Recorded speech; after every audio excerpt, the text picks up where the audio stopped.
Welcome back to beyoungministry.blogspot.com, to another blog out of the book written to the Philippians. We're in Philippians chapter 2, verses 3 and 4, which reads, "Do nothing out of selfish ambition or vain conceit.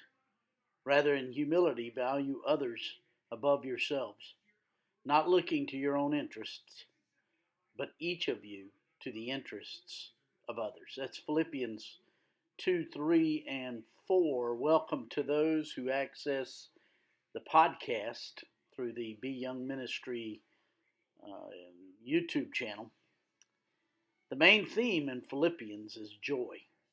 And in every chapter, there is a unique thing about the Lord Jesus which enables us to access His joy. And in every chapter, there is a potential joy stealer. In Philippians 1, the joy stealer is our prisons. And in Philippians 2, the joy stealer is people.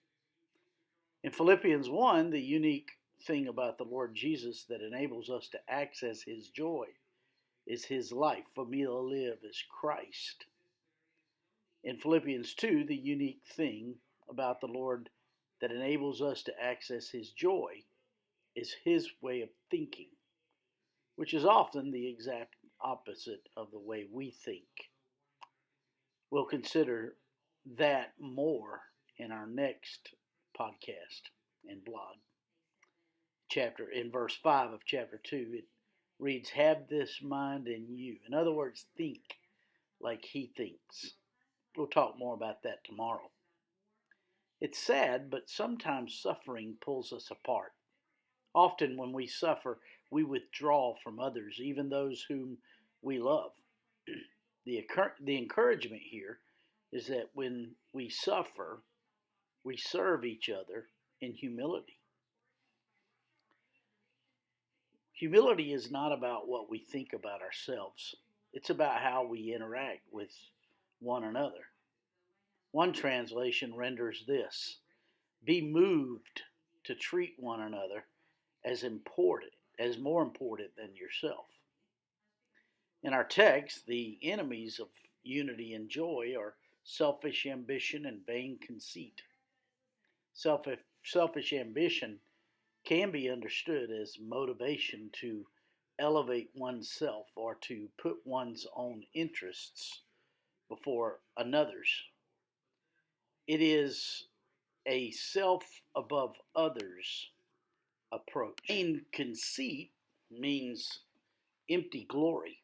The verb empty and the noun glory are both used in connection with Christ in the following verses. But it's used in a completely different way. Christ made Himself nothing, literally emptied Himself, and God exalted Him so that every tongue should confess that Jesus is Lord, to the glory of God the Father. Christ sought the glory of the Father, and in so doing, He was glorified. Having been made in the image of God, but damaged by sin, we are in need of being transformed. And through our relationship with Christ, we are being changed from the inside out, so that we may be able to reflect His glory. But when we seek our own glory, seeking to establish a reputation for ourselves, it will always render emptiness. It means nothing and has no lasting value. The ally of unity is humility, which begins with a proper assessment of ourselves as dependent on our Creator. When we humble ourselves before God, we see that we are valuable in His eyes. Of course, we were valuable before, but when we put ourselves in that position, we see our value because we begin to see His eyes. We tend to think that agreement leads to unity, but the Apostle Paul is clear. Unity is built on humility, not agreement. Unity begins when each of us starts to rethink our importance, and we change the way we act because of it. Unity is built on humility. Such humility, then, enables us to do the seemingly impossible, not looking to your own interests, but each of you to the interests of the others. This does not mean that others are more important than we are. It does not mean that we do not consider our own needs. It means, as verse 4 indicates, that we consider others' needs more important than ours.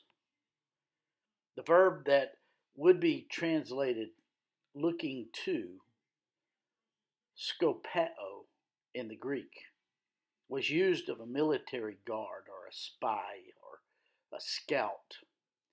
We are to be like a guard, a spy, a scout, looking outward and asking God whose needs we should meet.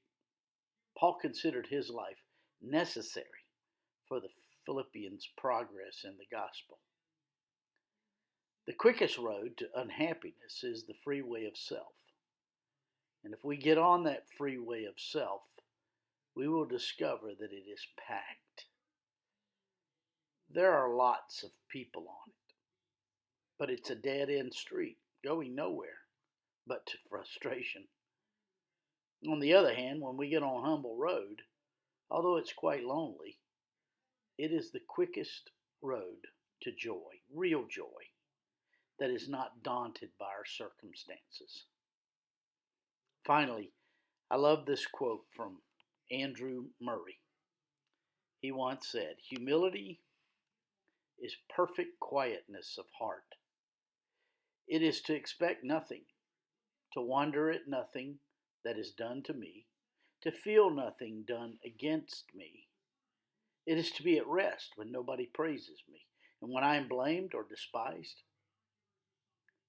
It is to have a blessed home in the Lord, where I go in and shut the door, kneel to my Father in secret, and am at peace as in a deep sea of calmness, when all around and above is trouble."